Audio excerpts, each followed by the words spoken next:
Alright, rock and roll. So, nandito po tayo ngayon sa Bit Region. Ito po yung pinaka-latest na Bitcoin investment na nakita ko. So, ngayon ituturo ko sa inyo kung paano tayo mag-sign up or paano tayo mag-register. So, kailangan lang po natin yung referral link ng ating sponsor o kung sino yung nag-invite sa atin. So, type natin dito yung referral link niya.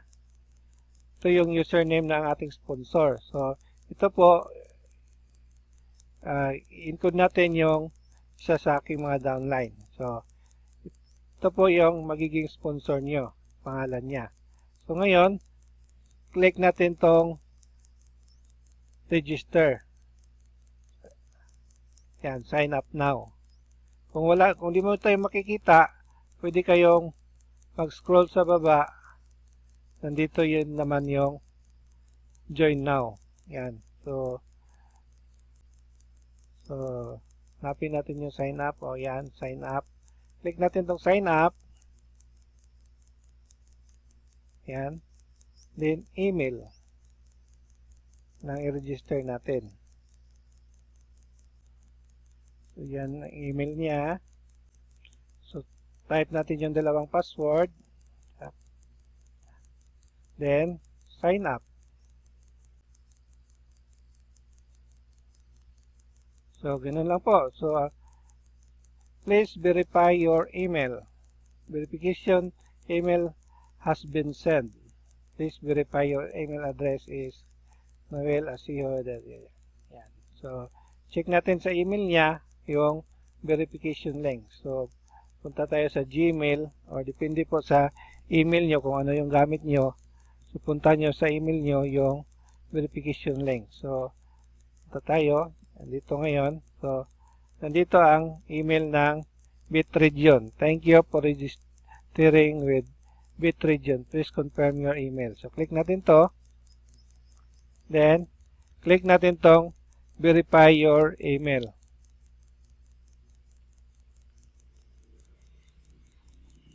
Once maklik nyo yan, i-redirect niya kayo doon dito sa verification link. So, i-complete na natin yung profile nito. So, username.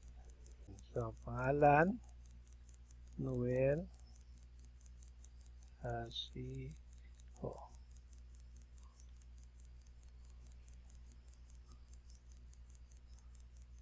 So, yan na yon. So, yung picture, mamaya mo na to dagdag doon sa next step na. So, continue.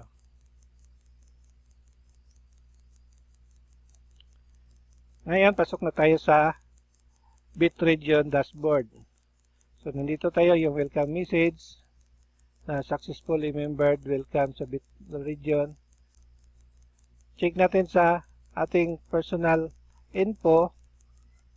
Edit natin to para ma-kompleto na po yung details. So, mail. So,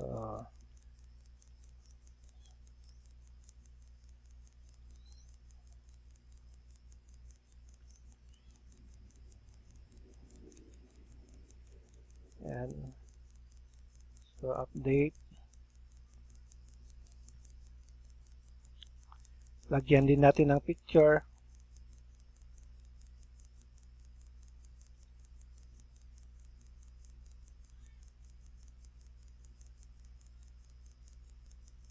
Okay, ngayon, so nandito na-add na po natin yung pictures, profile pictures natin. So, makikita na po dito. So, kung makikita natin sa ating website, deactivated pa po ang lahat. So, dito, di pa natin ito ma-access kasi non-member pa tayo, di pa tayo nag-upgrade. So, kailangan muna nating mag-upgrade. So, bago tayo mag-upgrade, check muna natin yung wallet natin. So, kailangan ilagay natin yung wallet natin. So, punta tayo sa blockchain natin. Kukunin natin yung blockchain wallet natin. So, merong gi-recommend dito. Pwede ka gumamit ng blockchain. Pwede ka gumamit ng Coinbase at iba pa mga wallet. Yan. So, blockchain yung wallet ni Noel. So, ito ngayon. So, copy natin to. Yan. Then, Paste dito. Okay, so ngayon na-save na yung Bitcoin address niya. So next step natin, punta tayo sa home. So dito sa home, merong welcome. Welcome, please upgrade to migrate to become a full member of the community. So dito meron kang reward bonus na 1 free passport. So ito yung passport, ito yung magiging token or bayad natin sa mga kada transaksyon natin. So kung wala kang passport, wala kang magagawa na transaksyon. So ito. So sa ngayon, dahil wala pa namang Bitcoin available si Noel, so di muna natin to i-upgrade. Huwag nyong i-upgrade mo na yung passport nyo kasi kung magastos nyo itong passport nyo within isa ka oras, mag-i-expired to, masasayang yung passport nyo. So, kung wala ka ng passport, magpo-purchase ka naman ng passport ulit. So, kung po-purchase ka ng passport, nagkakalaga ang passport ng 0.005 BTC. So, kaya ito, pag-ingatan nyo itong passport nito, na gamitin nyo lang sa tamang transaksyon.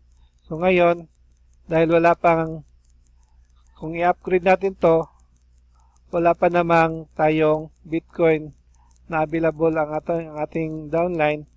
So, kung mag-upgrade siya, dapat ito ang i-click. So, balik lang po tayo mamaya kasi bibili muna tayo ng Bitcoin para malagyan natin ng Bitcoin yung wallet ni Noel. So, sa next step naman natin kung paano tayo mag-upgrade to immigrant.